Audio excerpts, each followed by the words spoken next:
Did you know that there's only one country on Earth that can fully feed itself without relying on imports? That country is Guyana.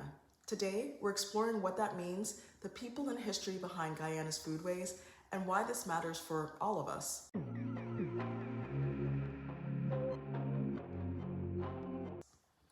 A 2025 study in the journal Nature Food, led by Jonas Stell and colleagues, found that out of 186 countries, only Guyana can meet its people's needs across 7 food groups.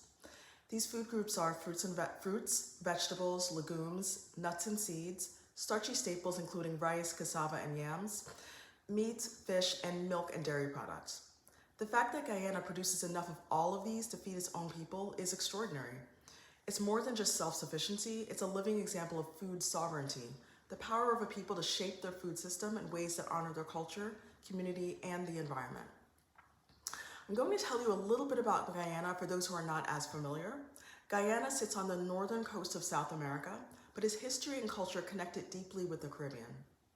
It borders Brazil, Suriname, and Venezuela, yet it's a predominantly English-speaking country.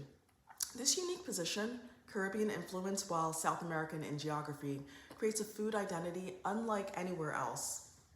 The people of Guyana are primarily a blend of Indian descent, African descent, and indigenous communities, along with smaller groups including Chinese and Portuguese. Each of these groups has contributed crops, dishes, and traditions, making Guyana's food system not just abundant, but deeply cultural and diverse. But to truly understand how Guyana's food system became what it is today, we have to look back at the history that shaped the land and the people. Indigenous communities in Guyana were the original stewards of the land. They were cultivating food for thousands of years. Cassava was one of the most important crops, but they also grew other food including corn, beans, peanuts, peppers, guava, and papaya. That continuity was profoundly interrupted in the early 1600s when the Dutch established plantations along Guyana's rivers. In the 1700s, the British had taken control, expanding large sugar plantations through the forced labor of enslaved Africans until full emancipation in 1838. The British then brought in indentured laborers from India, a system that continued until 1917. These workers transformed rice and vegetable farming, which remains central to Guyana's agriculture today. Guyana gained independence in 1966, and agriculture has remained a backbone of the economy, producing a wide variety of food. There are 3 big reasons why Guyana leads the world in food self-sufficiency. First, it's a diversity of production. Guyana doesn't just rely on 1 or 2 crops. The country produces food across all the major food groups. That kind of balance is rare in the world today. Second, there are strong agricultural policies and regional leadership.